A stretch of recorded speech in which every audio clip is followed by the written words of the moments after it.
Buen día, soy la doctora Hilda Hernández Chavero, radiólogo pediatra, médico adscrito del Hospital Infantil de México, Federico Gómez. Agradezco la invitación al séptimo Congreso de Imagenología organizado por el Centro Médico Nacional 20 de noviembre y vamos a platicar sobre hipertensión portal en pediatría. El objetivo de la plática es que conozcan las causas de hipertensión portal en la población pediátrica, cuál es el papel del radiólogo en el abordaje de hipertensión portal en niños, conocer los valores normales en ultrasonido hepático y Doppler e identificar las anormalidades que sugieren hipertensión portal por imagenología. Como definición de la hipertensión portal tenemos que es un síndrome clínico definido hemodinámicamente como un gradiente de la presión entre la vena porta y la vena cava inferior mayor a 5 milímetros de mercurio.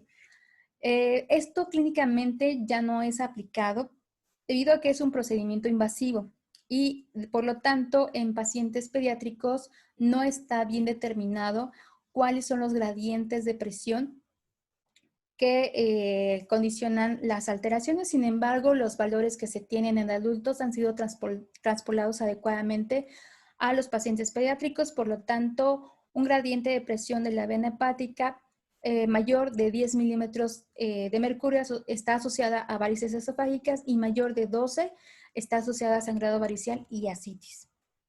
Las causas de hipertensión portal en niños se dividen en tres grandes rubros, así como en adultos, donde en la extrahepática tenemos como etiología la trombosis de la vena portal extrahepática, secundaria a un cateterismo umbilical. Esto es frecuente en pacientes neonatos que se les tuvo que hacer un cateterismo umbilical y posteriormente cursan con una trombosis venosa y por lo tanto una hipertensión portal. También está asociada con eventos de infecciones como la onkalitis, la colangitis o sepsis, también pancreatitis, abscesos, cirugía y trauma. Otra causa es la oclusión de la vena porta extrahepática secundaria a un tumor, a una estenosis o malformación de la vena porta o la presencia de una fístula arterioportal. Intrahepática tenemos que puede ser secundaria a una fibrosis hepática, ya sea congénita o asociada a una enfermedad renal poliquística recesiva, o que el paciente curse con una cirrosis hepática secundaria a colestasis. En este caso, la atresia de vías biliares es la más significativa. Tenemos bastantes pacientes con atresia de vías biliares y otros síndromes como síndrome de Alagille, pero son menos frecuentes, colestasis intrahepática familiar progresiva y la colangitis esclerosante. También en un estado postnecrótico en pacientes que estén cursando con hepatitis autoinmune o hepatitis secundaria a infección por virus B y C. Y las metabólicas en menor proporción, también condicionado por enfermedades raras como déficit de alfa-1 antitripsina, tirosinemia tipo 1, fibrosis quística o enfermedad de Wilson, y en menor proporción idiopáticas. En el rubro de suprahepáticas, bueno, está el síndrome de Budd-Chiari, que es consecuencia de la oclusión, compresión u obstrucción de las venas hepáticas por la presencia de valvas congénitas, tumores o trombosis. Otra es la síndrome de obstrucción sinusoidal, que es la trombosis de pequeñas vénulas en pacientes que tienen cáncer y son sometidos a quimioterapia o un trasplante de células de médula ósea. También condiciones cardíacas como la falla cardíaca congestiva y pericarditis constrictiva o la malformación congénita o la trombosis también de la vena cava inferior. La sintomatología pues, suele ser un poco más vaga. Por ejemplo, en la hipertensión portal prehepática o extrahepática, la mayor parte de los pacientes son asintomáticos y el hígado es normal. En ocasiones se empieza una verja de estudio porque al momento de una exploración de rutinas se ha captado que el paciente tiene esplenomegalia y se empieza el protocolo de estudio, o los pacientes debutan con un primer episodio de sangrado de tubo digestivo con hematemesis o melenas. Ya en etapas más tardías, la formación de colaterales o la red venosa colateral y la presencia de ascitis.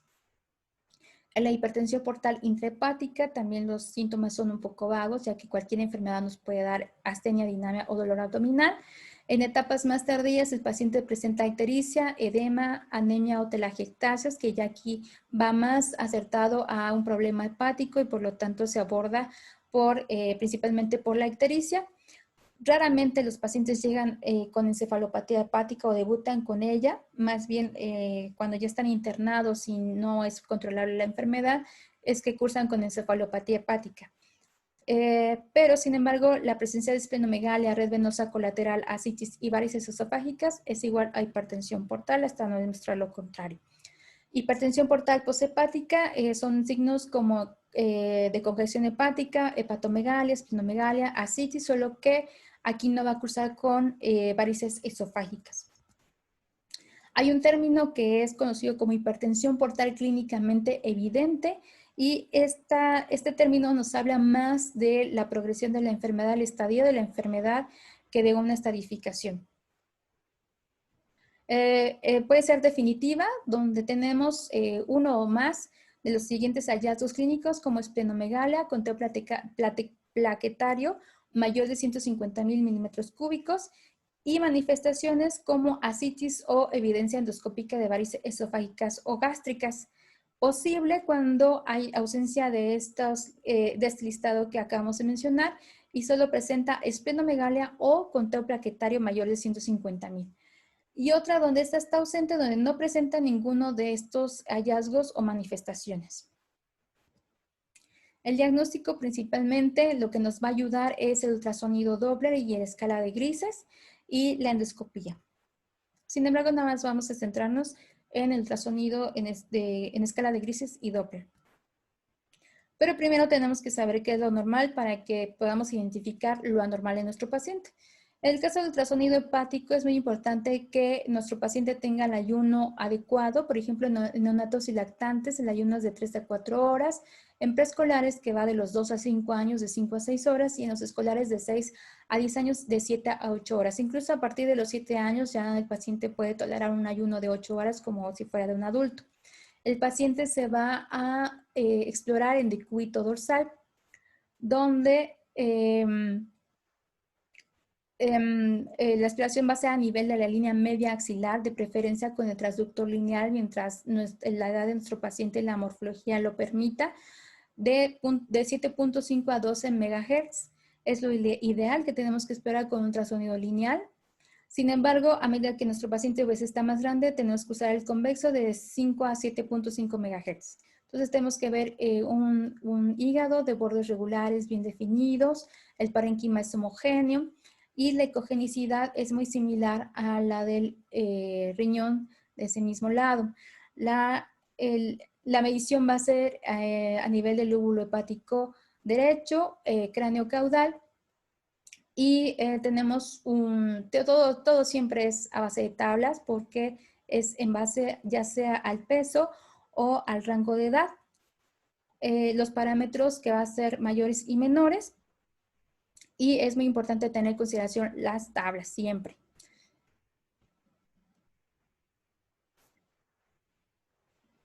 Otro parámetro es el conducto biliar. En neonatos varía también, va a ser de 1 milímetro, en pacientes de 1 año menor de 2 milímetros, en niños mayores de 1 año menor de 4 milímetros y en adolescentes menores de 7 milímetros. Es muy importante que no vayan a confundir en la escala de grises el conducto biliar con la arteria hepática, ya que la arteria hepática suele ser un poco más prominente en comparación con el conducto biliar. Entonces, siempre apliquen la modalidad Doppler color para poder diferenciar cuál es cuál y poder determinar.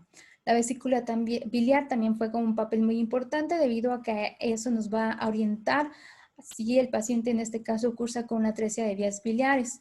En este caso son dos pacientes diferentes de 2 meses de edad ambos, donde vemos una vesícula que tiene una longitud de 21 milímetros y que si vemos a las tablas, corresponde a parámetros normales en comparación con este paciente que tiene 10 milímetros y que la vesícula biliar está disminuida de tamaño, no está bien distendida y tiene una forma un poco más irregular que si tuviera, que la que comparamos con el otro paciente que es sano.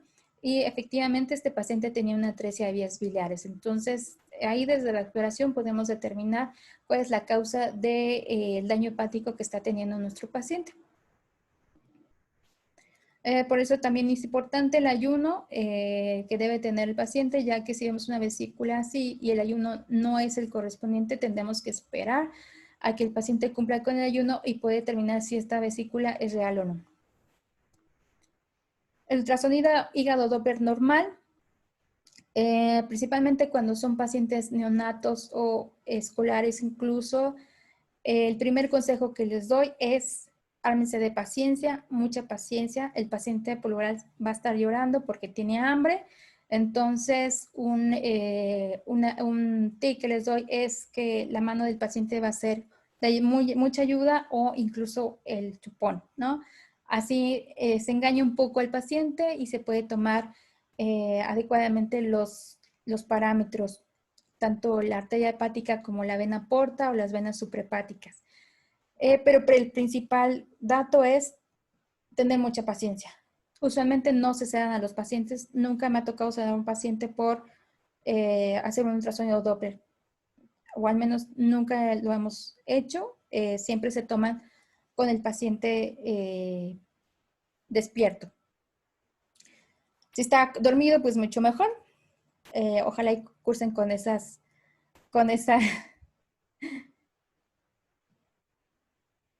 ventaja, pero usualmente no.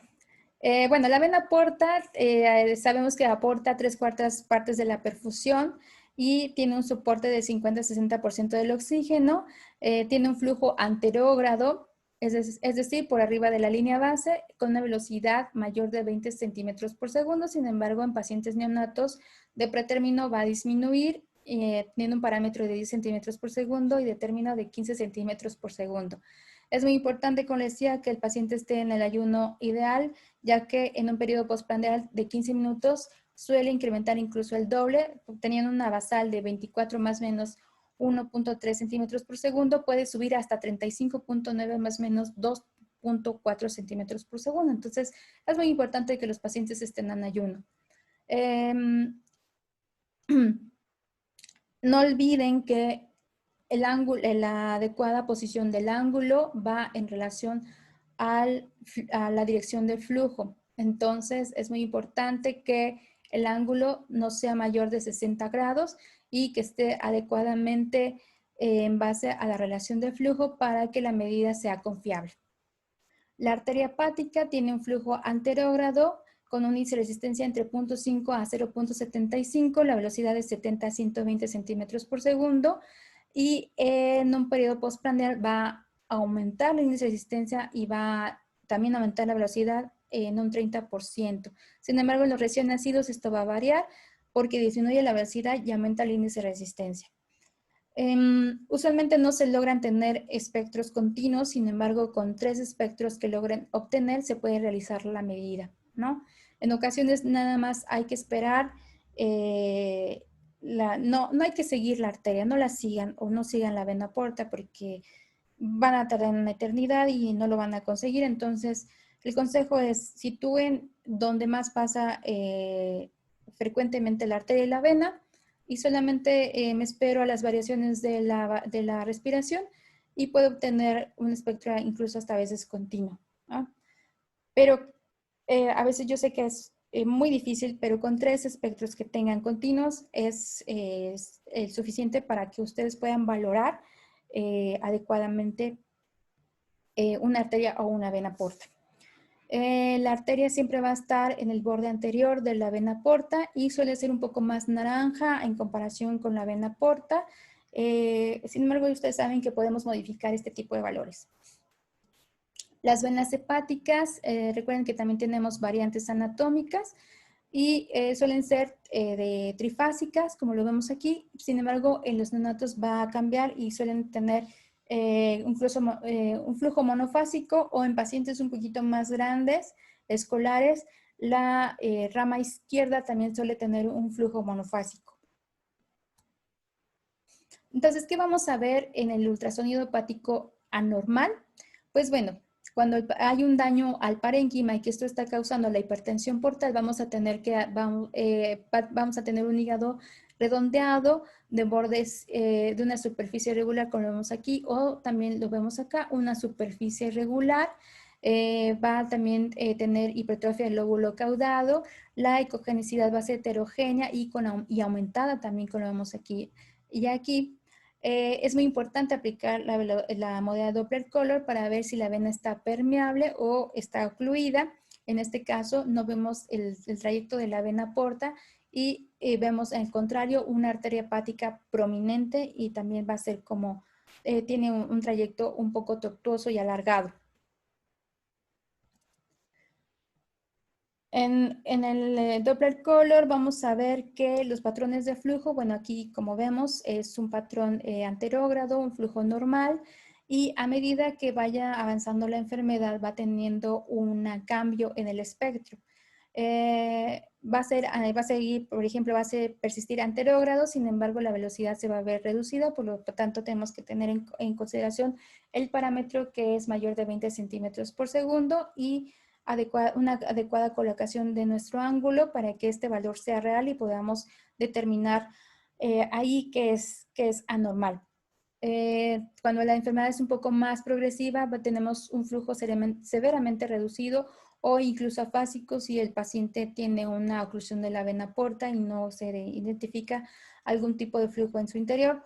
Y un flujo retrógrado o hepatofugo, donde ya lo vamos por debajo de la línea base, como lo vemos aquí. Entonces, aquí, por ejemplo, vemos un flujo hepatofugo que ya es considerado como el signo de una hipertensión portal o el hallazgo principal de una hipertensión portal. Sin embargo, esto se presenta principalmente cuando ya hay un daño más avanzado. Tienen que ser corrientes su Doppler color con su espectro, porque a veces se ve que el Doppler color es azul, es decir, un flujo hepatofugo. Sabemos que esto lo podemos cambiar nosotros de una manera muy fácil. Y mi espectro es anterógrado. Entonces, tengo que ser congruente en cuanto al Doppler color con mi espectro. Si yo estoy viendo un flujo hepatofugo, tengo que ver en mi espectro un flujo retrógrado, o hepatofugo. Entonces, no puedo tener un flujo en Doppler color hepatofugo y tener un espectro anterógrado. Tienen que ser muy congruentes lo que ponen acá con lo que reportan acá. Entonces, aquí vemos cómo hay una vena porta que es tortuosa, alargada y aparte tiene un flujo hepatofugo, y vemos también una arteria tortuosa prominente que es secundaria al flujo hepatofugo para poder compensar un poco lo que está, el flujo hiperdinamico que está ocurriendo aquí. La arteria hepática, el hallazgo es que tenga un índice de resistencia mayor de 0.8, sin embargo no es específico, ya que cualquier enfermedad que ocasione una compresión o una enfermedad microvascular lo puede dar, la cirrosis también lo puede dar, una congestión hepática lo puede ocasionar. Sin embargo, este hallazgo tiene que estar relacionado con lo que vemos tanto en el parénquima como en la alteración de la vena porta, ya que se vuelve un flujo más pulsátil, que es secundaria a la disminución de la complianza del hígado. Es quiere decir que debido al daño que hay hepático, este ya no es tan elástico y por eso se ve reducida y disminuye también el flujo de la vena porta. Entonces, hay un pico elevado, un pico sistólico elevado, que es en compensación al flujo hiperdinámico. Y en ocasiones este flujo hiperdinámico en compensación puede condicionar que la diástole esté ausente o incluso tenga una inversión. Y esto es secundario a incremento de la resistencia periférica, ¿no? En este caso, vemos que el paciente tenía un índice de resistencia de 0.81. Vemos como hay una arteria hepática prominente en correlación con la vena porta. Y acá, por ejemplo, vemos que ya tiene una inversión de la diástole. Esto, como comentaba, secundaria a un incremento de la resistencia periférica. La presencia de colaterales usualmente no las buscamos y es importante buscarlas. Principalmente las buscamos a nivel del ilio hepático, el ilio esplénico, y también podemos incluso ver las paraesofágicas y las perigástricas, las retrogástricas que le dicen. Y cuando tiene red venosa colateral, también a nivel de la cicatriz umbilical. Son los sitios principales donde tenemos que buscar intencionadamente los vasos colaterales. También los shunts que se hacen de las venas esplénicas con las venas renales, también es importante buscarlas intencionadamente. La literatura maneja que hay alrededor de 30 sitios donde podemos encontrar colaterales. Sin embargo, los que les acabo de mencionar son los más representativos y que intencionalmente los tenemos que buscar.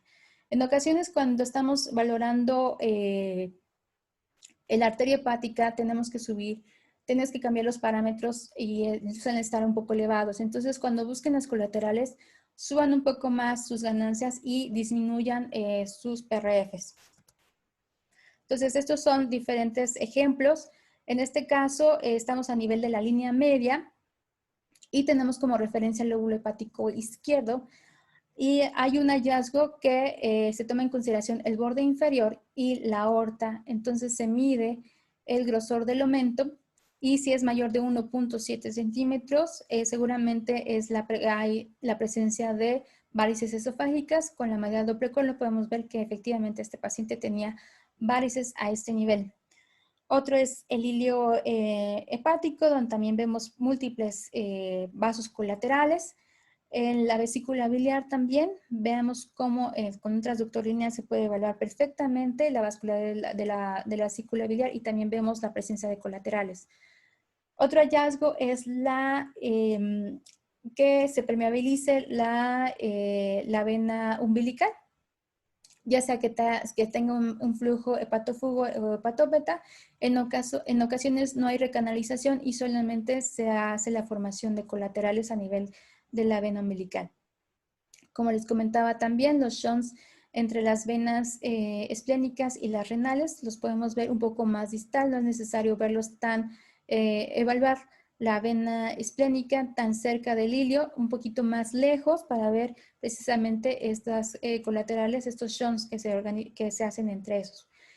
Y algo que casi nunca valoramos, porque seguramente a veces nos limitamos al hígado, y si bien nos va al vaso, es en la región pélvica. Y es que también existe la presencia de varices esofágicas, varices a nivel del recto.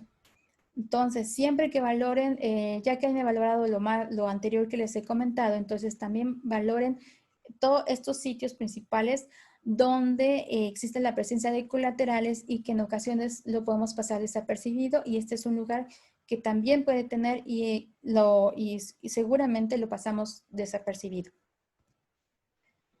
La tomografía no se indica para ver la morfología de las varices a menos que el paciente sea sometido a un procedimiento quirúrgico para el tratamiento de las mismas. Solamente en esas ocasiones se realiza la tomografía. No es un estudio de elección para valorar las varices, solamente se documentan por ultrasonido y si el cirujano necesita algún plan quirúrgico, entonces se realiza la tomografía. De preferencia hagan una fase un poco más tardía de la portal para que vean la opacificación de las mismas con medio de contraste. Aquí vemos un ejemplo de unas varices esofágicas y acá, por ejemplo, varices a nivel del hilio hepático y del hilio esplénico.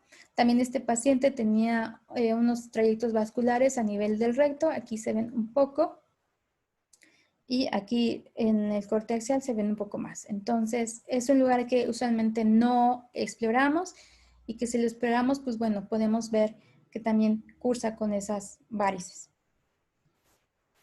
Otro parámetro, y si ustedes lo veían en la clínica, era muy importante la esplenomegalia, como todo en pediatría. Aquí tenemos una tabla de los valores normales y hay diferentes formas de medirlo, desde el volumen, sacar un índice o solamente el diámetro, la longitud craneocaudal. Yo siempre les digo, la tabla que vayan a usar es la forma en que deben de medirlo. En este caso, esa es la que más utilizamos, que es el diámetro longitudinal craneocaudal a nivel con visualización del ilio, y tomamos en consideración estos parámetros, ¿no? Entonces, este es un paciente de 9 meses que tenía 78 milímetros de longitud y estaba dentro del borderline. Sin embargo, ya sobrepasaba y el paciente tenía además varices esplénicas, por lo tanto, sí se consideraba una esplenomegalia, aunada a otro tipo de hallazgos, pues cursaba con una hipertensión portal. Este pacientito de 4 días tenía una atresia de vías biliares, pero bueno, el hígado todavía estaba dentro de parámetros normales con 34 milímetros de longitud craneocaudal del vaso. Otro parámetro que hay que buscar intencionalmente es ascitis. Estamos acostumbrados a ver a pacientes con perímetro abdominal más o menos de esto y en ocasiones el clínico lo considera inicialmente como ascitis, pero ya cuando nosotros exploramos a veces solamente es distensión de asas intestinales. Sin embargo, bueno, hay que documentar ascitis y en ocasiones no es necesario que encontremos la cavidad abdominal toda llena de líquido. Hay veces que solamente se acumula aquí en ambas fosas ilíacas y a veces subestimamos esa presencia de líquido. Recordemos que el líquido no debe estar presente en la cavidad abdominal de un paciente pediátrico, incluso ni siquiera de un paciente adulto. Por lo tanto, no hay que subestimar la presencia de líquido, que sea poco, en ambas fosas ilíacas, que es donde principalmente lo encontramos. Este signo suele ocurrir muy bajo, del 7 al 21% de los pacientes que cursan con hipertensión portal. Por ejemplo, aquí tenemos el caso de un paciente que tenía un tumor abdominal. Se le hizo tomografía por la cuestión del tumor abdominal, donde vemos la obstrucción de la vena porta y el paciente tenía la principal colección de líquido a nivel de ambas fosas ilíacas, y en la tomografía pues vemos muy bien cómo es la distribución del líquido.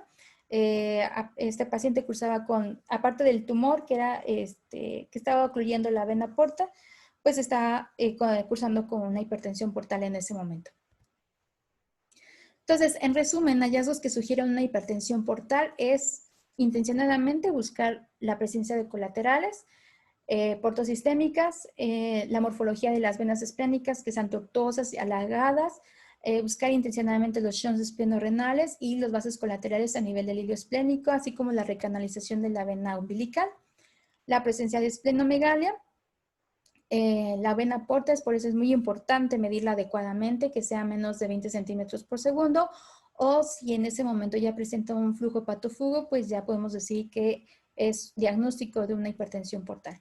Así como la presencia de ascitis y una arteria hepática prominente, son todos en conjunto hallazgos que nos dicen que el paciente está cursando con una hipertensión portal en ese momento.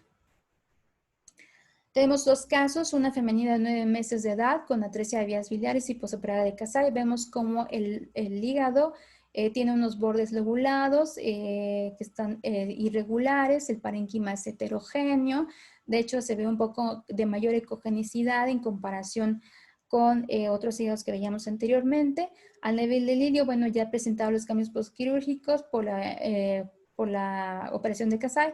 Y a la medida de Doppler lo veíamos cómo tenía ya la formación de varices.